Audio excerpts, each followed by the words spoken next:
How far would you go if the love of your life vanished and the man responsible walked free? In the quiet shadows of a Nebraska sunset, I learned what it costs to trade your soul for revenge.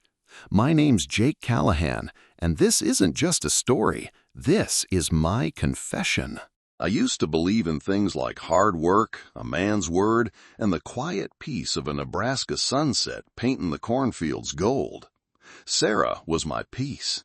Met her right here in Harlan's Creek. Population 1,203 on a good day, back when we were just kids skinny dipping in Miller's Pond. She had hair like spun wheat and a laugh that could cut through the thickest gloom. We built a life on my granddaddy's land, not huge, but enough. Enough corn, enough soybeans, enough love to fill that old farmhouse to burstin'. We dreamed simple dreams. Fix the porch swing, maybe get that new combine in 5 years, watch our kids, we hoped for 2, maybe 3, chase fireflies in the yard. Then Caleb Hargrove rolled into town like a fancy storm cloud in his polished black Lincoln Navigator. Said he was from Omaha, representing Heartland Futures, some investment group looking to partner with local agriculture for mutual growth. Talked smooth as honey, wore suits that cost more than my truck, and flashed a smile that didn't quite reach his eyes. He held meetings down at the VFW hall, promising big returns for folks willing to pool their land under his management. Said he had contracts locked in with major distributors, cutting out the middlemen. Said it was the future. Folks were wary at first. Harlan's Creek remembers hucksters, but Caleb, he was different. He bought rounds at Sully's Tavern, donated a shiny new scoreboard for the high school football field, helped old man Peterson get his roof fixed after that hailstorm. He made you feel important. He started whispering in ears, mine included. "Jake," he'd say, leaning on my fence, watching Sarah hang laundry, "that land of yours, prime. Under my plan, you wouldn't just scrape by, you'd thrive. Sarah wouldn't need to work down at the diner. Think of the security. Think of her." That was his hook, see? He knew my weak spot wasn't the money, not really. It was Sarah.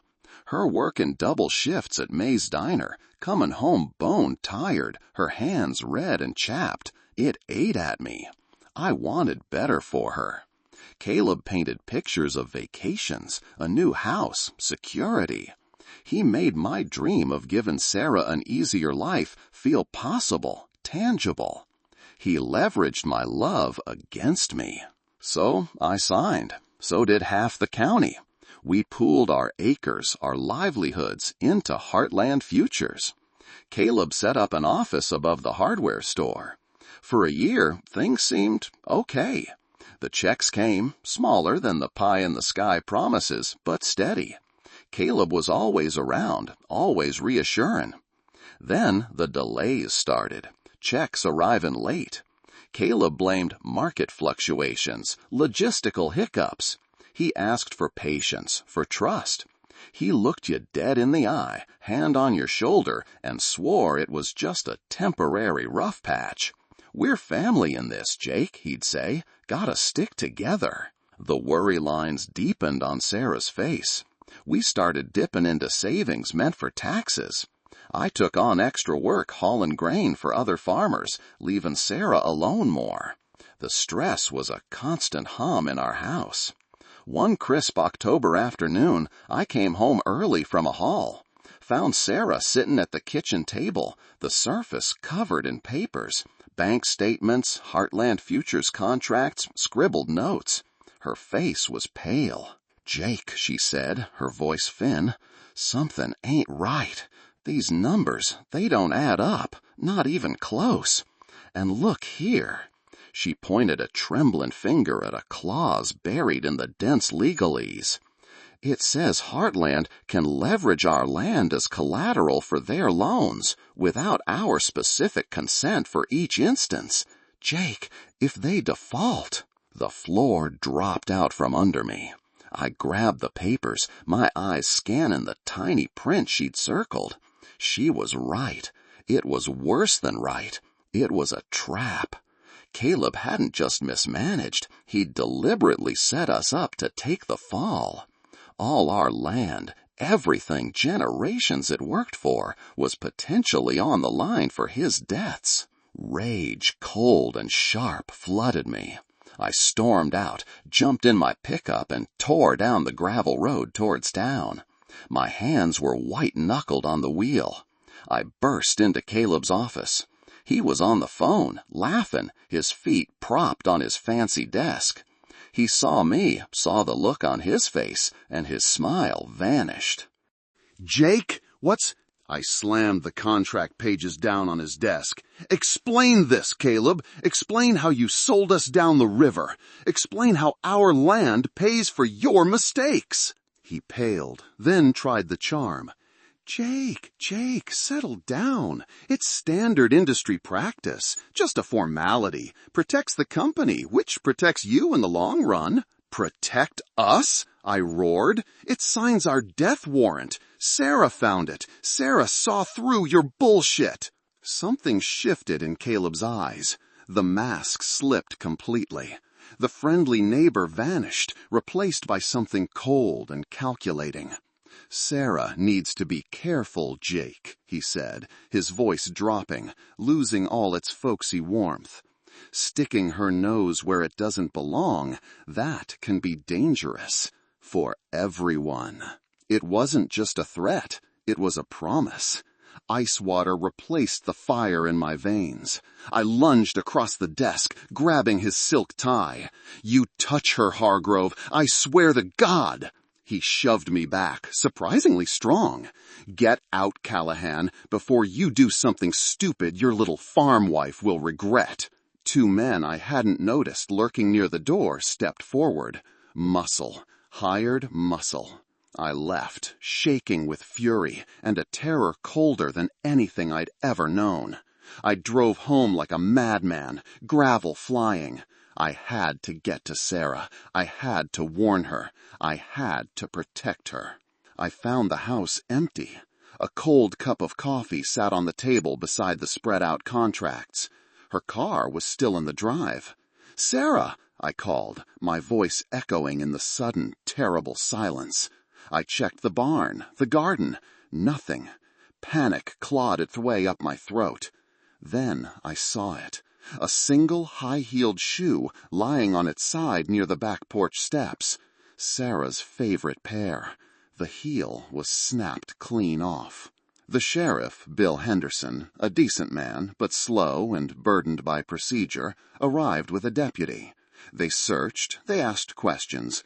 Caleb had an alibi, of course, solid as a rock, provided by his two goons. He was deeply concerned and offered a reward. Said Sarah was a fine woman and he hoped she'd turn up safe. It made me want to vomit. Days bled into weeks. The official search wound down. No evidence of foul play, they said. Probably just needed some space, Jake. Stress does things to folks. Space? Sarah? She wouldn't leave her garden untended. She wouldn't leave me. The town murmured. Some looked at me with pity, others with suspicion. Caleb walked around like he owned the place, his smile back, though it never reached his eyes when he looked at me. He started the process to foreclose. Heartland Futures was restructuring. Our land was suddenly vital to their recovery plan.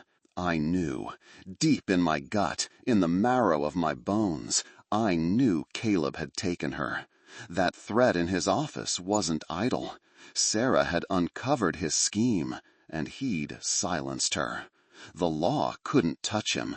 He was too slick, too insulated. Justice, as Harlan's Creek understood it, wasn't coming. That's when the old Jake Callahan started to die. Jake, who believed in hard work and fairness, shriveled up. In his place grew something harder, colder. A creature fueled by grief and a rage so pure it burned away everything else. Revenge wasn't just a desire. It became my oxygen. I sold what little I had left that wasn't tied up in Caleb's web, tools, Grandpa's pocket watch, my prized shotgun, keeping the Colt python hidden. I needed cash and anonymity.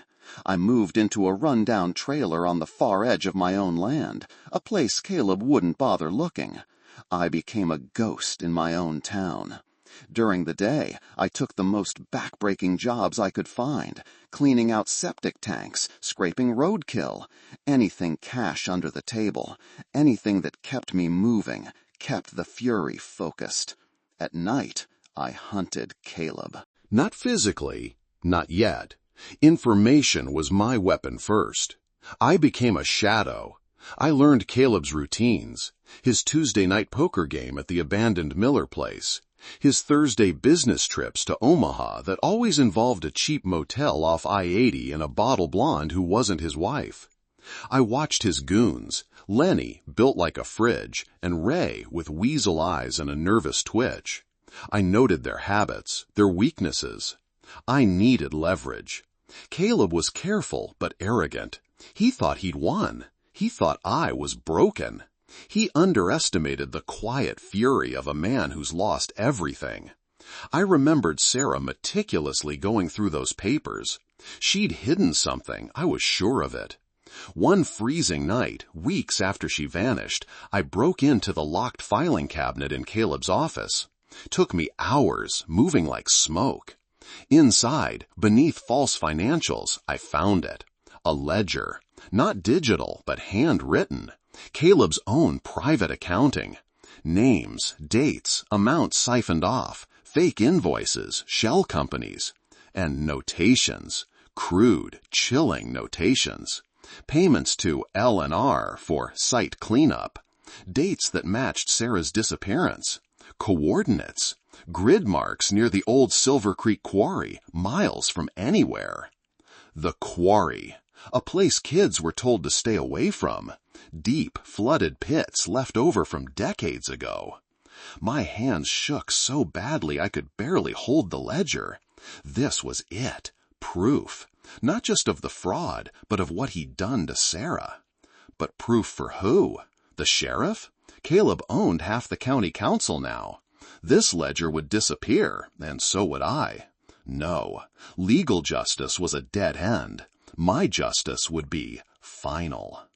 The plan crystallized, cold, precise. I needed him alone. I needed him scared. I needed him to confess. And then he'd pay. I waited for his next Omaha trip, followed the Lincoln at a distance. I watched him check into the Desert Rose Motel with the blonde. I waited until the dead hours, past 3 a.m. Lenny and Ray were back in Harlan's Creek. Caleb was alone. I disabled the Lincoln's engine with a simple trick involving a potato, Grandpa's wisdom. Then I slipped into the motel room. The blonde was asleep, passed out cold. Caleb was snoring in the other bed, the stale smell of bourbon thick in the air. I pressed the cold barrel of the python to his forehead. His eyes snapped open, pure terror. I duct-taped his mouth, his wrists, his ankles. Hauled him, struggling and muffled, out to my old unmarked Ford pickup, the one I kept hidden in a copse of trees. He pissed himself. Good. I drove through the pre-dawn darkness, back towards Harlan's Creek, but not to town, to the Silver Creek Quarry, the place his ledger marked, the place he'd sent Lenny and Ray for site cleanup. The sun was just cracking the horizon, painting the sky blood red and bruised purple, when I dragged Caleb out of the truck near the edge of the deepest pit. The water below was dark, still, fathomless. I ripped the tape off his mouth. He gasped, sputtering. "Where is she, Caleb?" My voice was flat, dead. "Where's Sarah?" "Jake! Jesus! I don't know! I swear, she just ran off!" I didn't say a word. I just picked up a large rock and threw it into the pit. The splash echoed unnervingly loud in the stillness. Caleb flinched. "Next one goes with you attached," I said, "unless you start talking. Truth this time. He babbled then, denials at first, then excuses. She found a ledger. She was going to ruin everything. I just wanted to scare her, make her back off. Lenny and Ray, they got carried away. It was an accident, Jake, a terrible accident. Where is she? Each word a hammer blows. He was sobbing now, not running down his face. The pit, this pit, they weighed her down, said it was deep, said no one would ever find her. I didn't want it, they did it. Please, Jake, I paid them. It was them. The confirmation hit me like a physical blow, even though I knew. Hearing it in his whining, cowardly voice, the world narrowed to a red tunnel with Caleb cowering at the end. Sarah, my Sarah, thrown into this cold, dark water like garbage, weighted down. By his order? With his money? He saw the change in my eyes, saw death looking back at him. Jake, wait, I can make it right. Money, I have money hidden, lots of it. You can have it all. Just let me go, please. I remembered Sarah hanging laundry. I remembered her laugh. I remembered the broken heel of her shoe. I remembered the hollow ache in my chest where she used to be. His money? It was ashes. Everything was ashes. Make it right? I echoed, my voice scraping like stone on stone. You can't make this right, Caleb. Only one thing settles this debt. I didn't shoot him, not yet. I wanted him to feel it. I dragged him, kicking and screaming, to the very edge of the pit. The water looked black and hungry below. This is where you left her, I said, my voice barely above a whisper now, yet carrying in the dawn air. This is where you left my heart. Look down there, Caleb. That's your legacy. Cold, dark, and alone. He stared into the abyss, whimpering, No, please. I stepped back, raised the python, not to his head, to his knee. Crack! He screamed, a high-pitched animal sound, clutching his shattered leg. That's for stealing my land, I said, my voice chillingly calm. I moved slightly, aimed at his other knee. Crack! He collapsed, writhing, shrieking into the dirt. That's for stealing my future. I stood over him. He looked up at me, eyes wide with agony and primal fear. And this, I said, leveling the python at his forehead, the metal catching the first weak rays of the sun. This is for Sarah. Say hello to the devil, Caleb. Crack! The sound echoed across the quarry, then faded into a silence deeper than the pit itself. His body jerked once, then lay still. The fancy silk shirt soaked through, this time with crimson. I stood there for a long moment, breathing in the smell of cordite and blood and damp earth. No rush of triumph, no surge of satisfaction. Just a vast, hollow emptiness. The rage that had sustained me for months bled out, leaving me cold and numb. Sarah was still gone. My land was still lost. Caleb was dead, but it didn't bring her back. It didn't fix anything.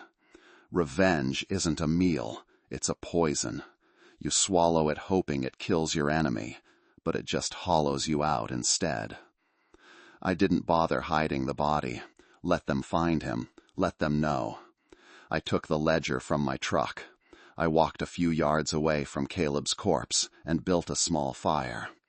Page by page, I fed Caleb's secrets, his lies, his proof of guilt, into the flames. The paper curled and blackened, the ink vanishing. The truth turned to smoke and ash, drifting up into the indifferent morning sky. No one needed to see it now.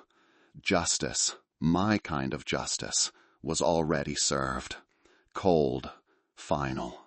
I tossed the empty ledger cover into the pit. I watched it sink into the dark water where Sarah rested, where Caleb would soon join her once the scavengers and the elements did their work. Let them rot together in the darkness. A fitting end. I got back in the Ford, didn't look back. I drove. Not towards Harlan's Creek, not towards anything familiar, just away. The sun was fully up now, harsh and bright, glinting off the miles of empty highway stretching out before me. The land rolled by, fields, farms, the bones of America, but it looked alien now, colored in shades of gray and blood red. I had my revenge. I served it cold and brutal. Caleb Hargrove learned the price of crossing a desperate man, the price of taking what wasn't his, the ultimate price for touching Sarah Callahan.